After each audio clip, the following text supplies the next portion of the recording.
न की ॻाल्हि असी हमेशा हक़ जे पासे बीठा आहियूं।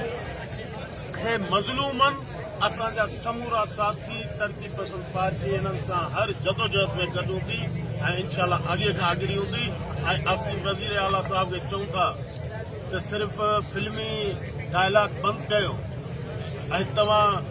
चओ त बरसात जी मौसम आहे, पाणी जेको शहर में न बीठो हूंदो, शहर सॼी सिंध पाणी में बुॾली। तव्हां असांजे दरिया ते हाणे असांजे जेके बि असां इहा कल्ह बि ॻाल्हि कई त हीअ जेका सिंध हुकूमत आहे इहा सिंध खे कहिड़े कैफ़ियत ते ऐं कहिड़े पासे वठी थी वञे, हिन लाइ असांजो मुतालबो आहे त फौरी तौर ते उस्तादनि जा मुतालबा मञो जे न त हीअ जेके हज़ार माण्हू आहिनि सुभाणे लखे माण्हू थींदा, पोइ अव्हां ॾे रुख कंदा, पोइ अव्हां जी ख़बर न आहे त तव्हीं किथे पवंदो। इन जे करे छो जो हीअ तसलसल आहे त करबला खां वठी इमाम हसन हुसैन जी क़ुर्बानी खां वठी जिन सदा बुलंद कई उहे अॼु बि हक़ ते हूंदा ऐं जेके यज़ीज़ी सफ़र में हूंदा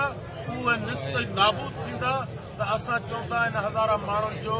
ही दाद फरियाद आवाज़ ॿुधो वञे जे न त सिर्फ़ हिन जॻह ते ही एहतजाज इहो वधंदो, इन्हनि में शिदत ईंदी।